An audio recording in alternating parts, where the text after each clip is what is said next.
Hello, my name is Rachel Vaughan. I am at the Myponga Reservoir on the south coast of South Australia, assisted by some crows and in a beautiful pine forest.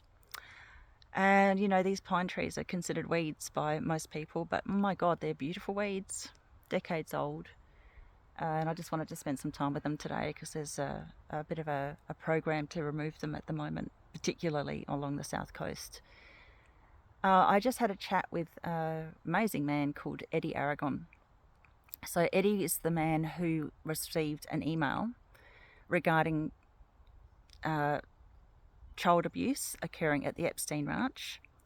He's the man that brought about this Truth Commission into the Epstein Ranch at the moment. So without Eddie actually acting on the email he received, that wouldn't be happening.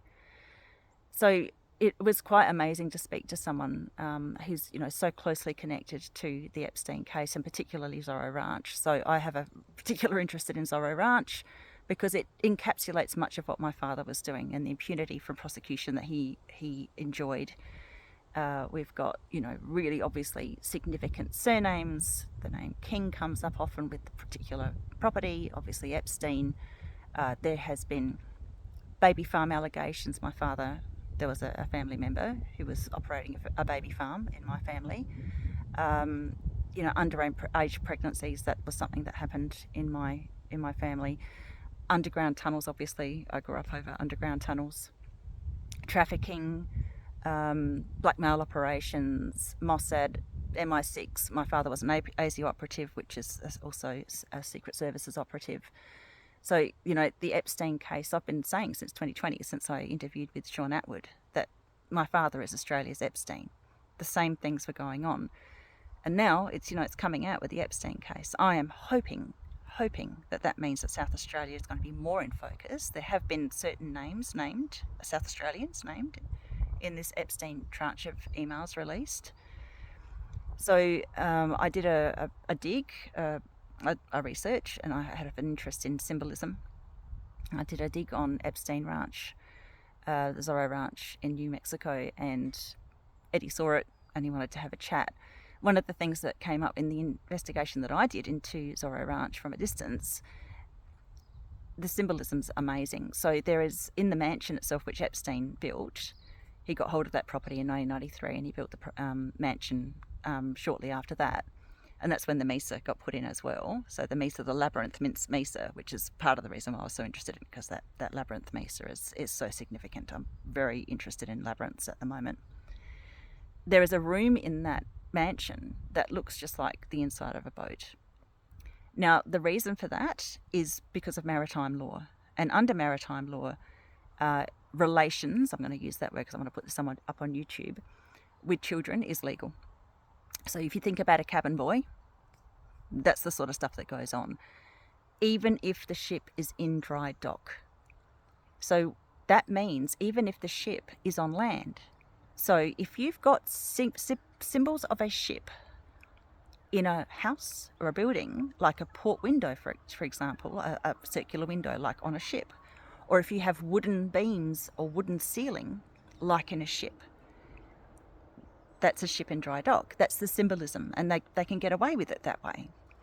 So if you look in at the Zorro Ranch dig that I've put up on my YouTube, Rumble and BitChute channels, you can see that symbolism, that it looks like the inside, that one of the rooms in particular in the Zorro mansion, Epstein Zorro mansion, looks like the inside of a ship. The port window actually illuminates a painting of a child with a baby. That's how obvious they make it. They point these things out. There's a lot of other symbolism. I want to keep this reasonably short, but it's just confounding. I was just lucky enough that Eddie actually saw that, so we could connect, and I've interviewed with him today. And I just wanted to, you know, give a shout out to people like Eddy Aragon, who actually pay attention when they get an allegation. Now, he gave that to the FBI. He did all of his due diligence. And because of that, this investigation's actually going ahead. So for everybody out there who's too scared to speak out, just know that there are plenty of us who are actually doing it. It's not as dangerous as it might seem. A lot of us are still alive, okay? So, and I get shit for that. I actually got shit for that. in the comments of a video recently, oh, I can't trust her because she's still alive. Oh, sorry. I'm still alive. Trust me or don't trust me. I already, whatever. Yeah. So lastly, I just want to say, one of the messages that I think is so important at the moment, as we go up in frequency, as humanity goes up in frequency, and we're all going up together at the moment, they will do these crazy things to bring us all down in frequency. So Hollywood exists to project what they want the collective consciousness to do. We are the 99%. We are the collective consciousness. So do everything you can to bring your frequency up. This is not love and light stuff, new age stuff. I'm just saying, do what you can to keep your frequency up high. Don't follow the trend of getting depressed and down and allowing all of this stupid stuff that they're doing, you know, those that think they're in power, doing. Just recognize we must be getting to a high level for them to be making so much effort at the moment. So do something every day that makes you happy, even if it's for 5 minutes. And I said this the other day, and I'll say it again. Play with your plants, play with your animals, go for a walk, be out in nature, hug a tree. You have to hug a tree. I don't mind hugging trees. Just do something that makes you feel happy. Talk to your kids, talk to someone you love, have a coffee with someone you care about, talk about the things that are important to you, refuse to engage in small talk, just simple things to make you happy, because as you do that, you bring up your frequency and everybody else around you gets the benefit. Okay, so leylovedown.com. Come and join us if you like. I'll be doing more of these updates on a regular. Okay, thanks heaps for your time.